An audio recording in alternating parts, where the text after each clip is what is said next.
on a human level, the goal is most definitely not, oh, please give me the mantra so I can live in heaven while everyone else around me lives in hell.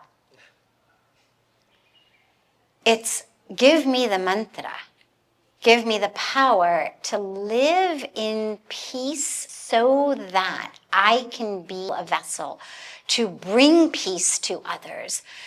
Because if I'm not in peace, I actually cannot bring to the world what the world needs. And this is where you see a very real situation we're in with God knows how many activists, God knows how many NGOs, God knows how many people working and shouting and fasting and screaming and picketing and da-da-da-da-da, and things aren't getting better.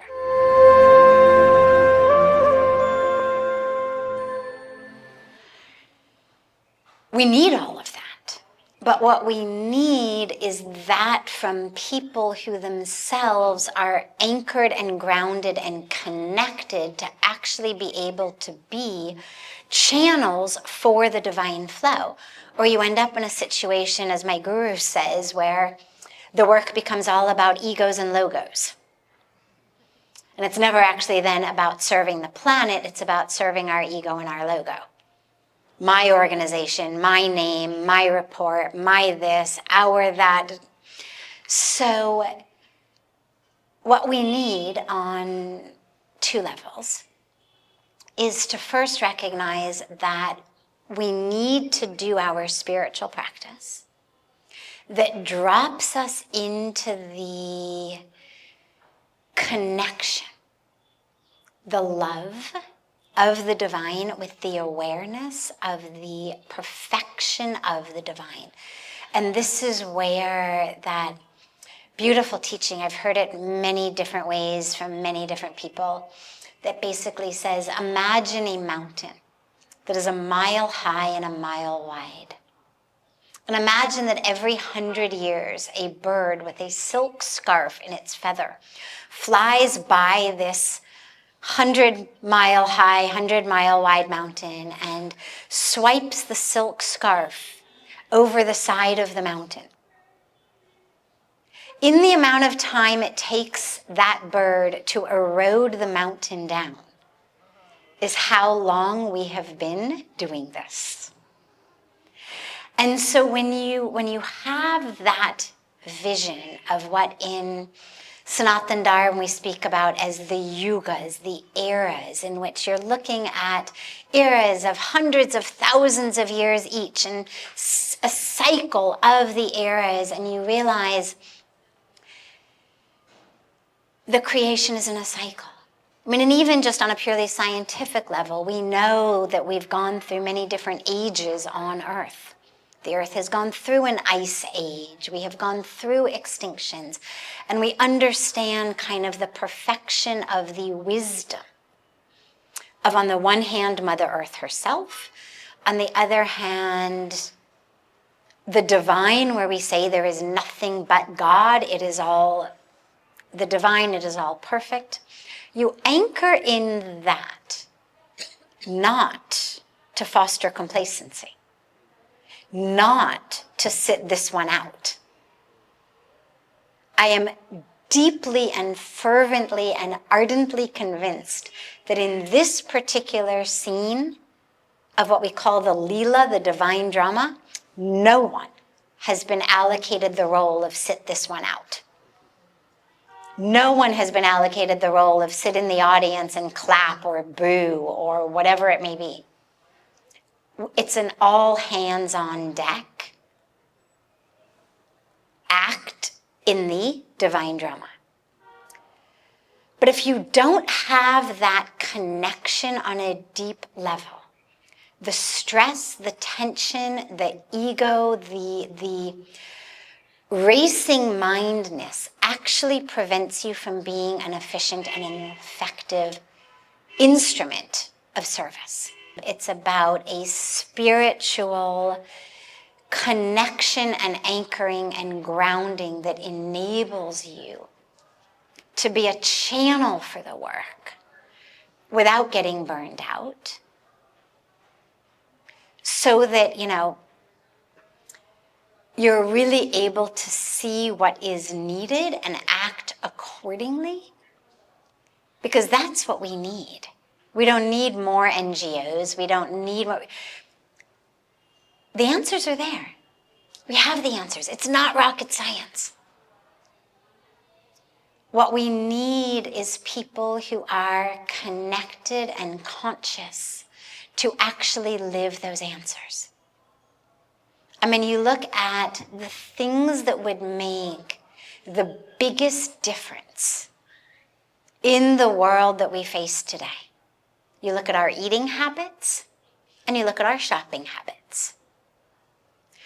And the impact on carbon, methane, and pollution of our very, very limited and very quickly diminishing water resources on planet Earth. The meat industry and the fashion industry combined, I mean the meat industry in and of itself, but when you bring in fashion also, you are covering the vast majority of causes for that which is happening to our environment, causes of world hunger, causes of hundreds of millions of people having to leave their home due to lack of water. So if those who have the luxury to choose make choices that are conscious, because they are consciously connected, we will achieve far more than if we simply allow ourselves to get wrought up into states of anger at our government and our multinational corporations, about which we can do very little other than post on Facebook.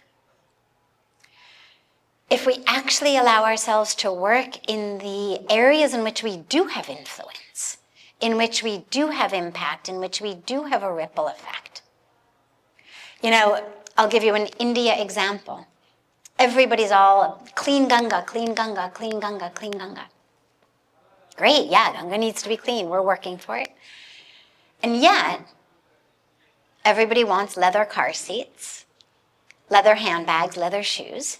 The tanneries are these, the industrial waste and the waste of the tanneries are the single greatest contributor to the toxic waste in Ganga.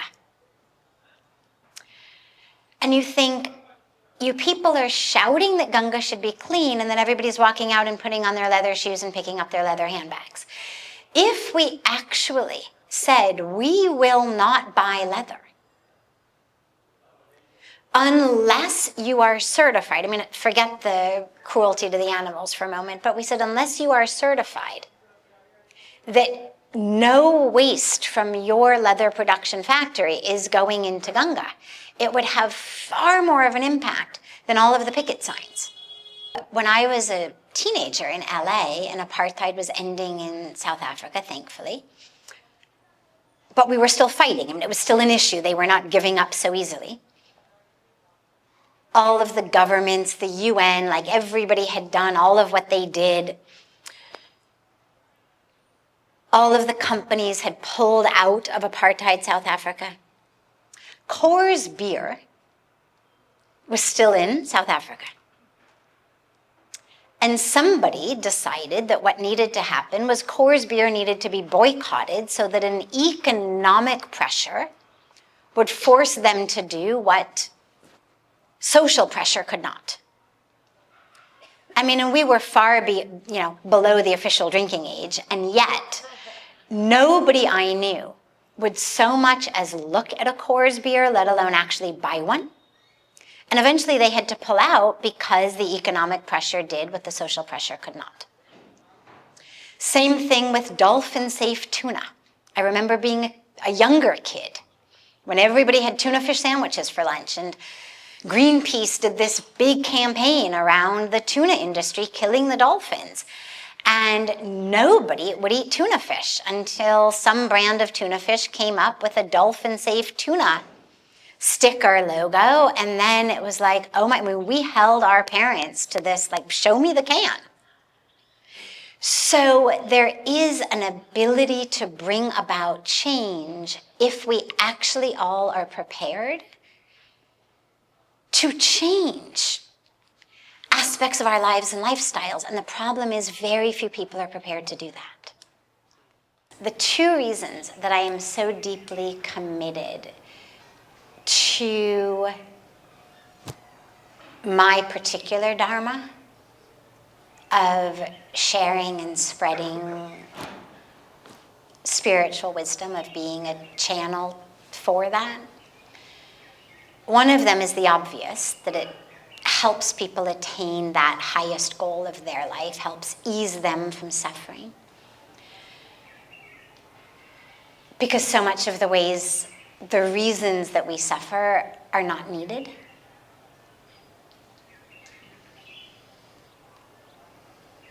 It's not a matter of not having food. It's not a matter of not having access to this or that. It's a matter of a mindset shift. And so that ability to help people move from suffering to end of suffering in what really can be like this is something that I just could not be more grateful for, the opportunity to be a channel for. But the other piece goes back to your question, which is when we are anchored, grounded, connected spiritually, when I am aware that I am not lacking in some fundamental way of my worthiness to occupy my space on planet Earth, I am much less likely to need shopping therapy or eating therapy or drinking therapy. I no longer need to gobble up the world in order to fill the holes that I feel inside of me. The vast majority of shopping we do, of eating we do, is done not because I actually need something or because my stomach is empty, but because I'm bored, I'm frustrated, I'm depressed. I am not feeling happy about my life. I saw an advertisement, I clicked here and buy now, because I was vulnerable to that because of the state that I'm in. And to the extent that you can help people realize and recognize the inherent fullness of ourselves, not only does that then give them this beautiful highest goal of who they are, but it actually makes them so much more gentle, kind, compassionate assets to Mother Earth. Because I don't need to shop till I drop. I don't need to have the motto of more, more, more, cheaper, cheaper, cheaper, that requires women and children to be in sweatshops so that I can have more, more, more, cheaper, cheaper, cheaper. I'm able to live more consciously and to eat what I need to keep my body healthy, but not to eat to fill up an internal sense of lack or boredom or frustration or self-hatred or whatever it may be. And that's where so many of the spiritual teachers throughout history have said, inner peace, outer peace. Work on yourself. It's one of the best things you can do for the world. Because we have so many trying to achieve great things in the world who are really well-intentioned. But because they are suffering so much still in their own personal psychology and emotional world, they're not actually able to achieve that, which could really have the ripple impact that we need. If those who have the luxury to choose really choose consciously, I don't know if we could end climate change entirely or whether that ship has sailed, but we most certainly could protect and save many, many, many lives of not only our human brothers and sisters, but all of the biodiversity on this planet. We could abate it to a huge extent. We could slow it down to a huge extent. We could make it far less of the imminent disaster that it is. It's our choices that are pushing this along. And this is where our consciousness is so important.